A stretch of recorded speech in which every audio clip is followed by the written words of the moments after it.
গণভোট নিয়ে আমার একটা বক্তব্য আছে। এটার থেকে পুরনো বক্তব্য থেকে কিছু নিয়ে, নতুন বক্তব্য থেকে কিছু নিয়ে, জনকণ্ঠ নামের জঘন্য কণ্ঠ আর ইত্তেফাক। আমি জানি না ইত্তেফাকে এরকম পাগলা ছাগলা সাংবাদিক আছে, জনকণ্ঠে থাকতে পারে, এটা তো রয়ের এজেন্ট। তো ওখানে পাগল ছাগল শুনতেছেন। তা আমি বুঝি নাই যে ইত্তেফাকেও গাঁজাখোর সাংবাদিক আছে। একটা কথা মনে রাখবেন, সাংবাদিকতার মূল ভিত্তি হচ্ছে সততা। সংবাদকে যাচাই করা, পর্যবেক্ষণ করা, কিংবা যার বক্তব্য তার থেকে ব্যাখ্যা নেওয়া, ঠিক না ভাই? তো জনকণ্ঠের ইত্তেফাক যে আমার বিরুদ্ধে গণভোট নিয়ে আমার বক্তব্যকে অপপ্রচার করছে,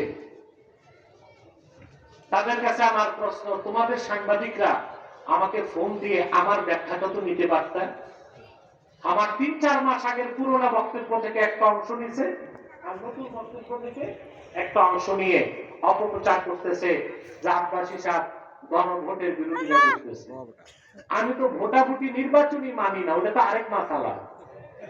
তোমরা যে ভোট আর গণভোট করো, আমার বক্তব্যটা তো বুঝতে হবে। তারা প্রচার করেছে আমি নাকি বলেছি সংবিধানে গণভোট যদি হ্যাঁ জয়যুক্ত হয়, সংবিধান সনদ বৈধতা পেলে আগামী সংবিধানে বিসমিল্লাহির রহমানির রহিম থাকবে না। বক্তব্যটা এইরকম না। যখন সনদের খসড়া প্রকাশ করা হয়েছিল, খসড়া ৩-৪ মাস আগে, তখন সেখানে বিসমিল্লাহির রহমানির রহিম ছিল না। তখন আমি সারা দেশে প্রতিবাদ করছি যে সংবিধানে অবশ্যই বিসমিল্লাহির রহমানির রহিম থাকতে হবে। পরবর্তীতে যখন তারা সনদের চূড়ান্ত কপি বের করলো, সেখানে বিসমিল্লাহির রহমানির রহিম আছে।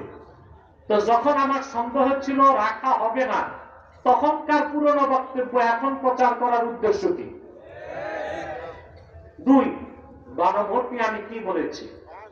1977 সালে শহীদ প্রেসিডেন্ট জিয়াউর রহমান হানা ভোটের আয়োজন করেছিলেন। তারপরে ৫ম সংশোধনীর মাধ্যমে সংবিধানের মধ্যে একটা কথা লিখেছিলেন যে বাংলাদেশ রাষ্ট্রের মূল নীতি হবে সর্বশক্তিমান আল্লাহর প্রতি আস্থা ও বিশ্বাস। এটা আপনারা চান না? বর্তমান সনদে এটা নাই।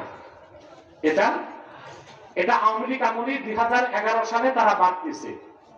তো যখন ২০১১ সালে আওয়ামী লীগ বাদ দিয়েছে, তখন কি আমরা আওয়ামী লীগের বিরোধিতা করি নাই?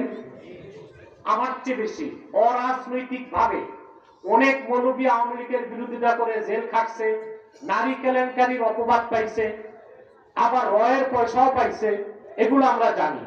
কিন্তু আমরা 16 বছর আওয়ামী লীগের বিরোধিতা করেছি রাজনৈতিক উদ্দেশ্য নয়।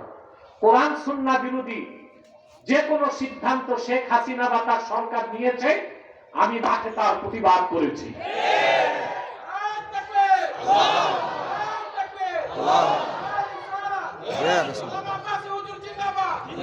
তখন আমার বিরুদ্ধে অনেক মামলাও হয়েছে।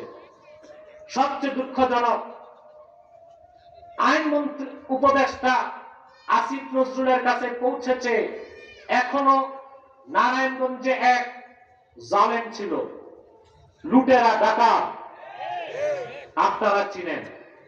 সে এখন দেশ ছেড়ে পালাইছে। সে আমাকে কম কষ্ট দেয়নি। এসপি হারুনের মাধ্যমে সরকার বহু অত্যাচার করার চেষ্টা করেছে, আমাকে অসংখ্য মামলা দিয়েছে, এখনো 2টা মামলা প্রত্যাহার করা হয় নাই। আমিও আইন উপদেষ্টার কাছে ধর্ণা দেই নাই। আল্লাহর হুকুম থাকলে মামলা নিষ্পন্ন হবে ইনশাআল্লাহ। আমাকে হত্যা করতে চেয়েছে, গুম করতে চেয়েছে, আমার উপর গুলি করেছে, বোমা বর্ষণ করছে, এগুলো আপনারা 16 বছর দেখেছেন। আমরা প্রতিবাদ করেছি ক্ষমতার মোহে নয়, দ্বীনের স্বার্থে। 11 সালে যখন তৎকালীন ফেসিবাদী সরকার এই কথাটা বাদ দিয়েছিল সংবিধান থেকে, আমরা তো তখন সারা দেশে আন্দোলন করছি।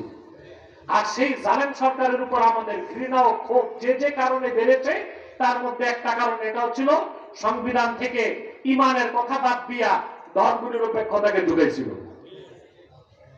এই সরকার বিদায় হবার পর আমাদের প্রত্যাশা তো এটাই ছিল যে সনদে, সংবিধানে, গণভোটের আগে সংশোধনী এনে সেখানে এই কথা থাকবে যে বাংলাদেশ রাষ্ট্রের মূল নীতি সর্বশক্তিমান আল্লাহর প্রতি আস্থা ও বিশ্বাস।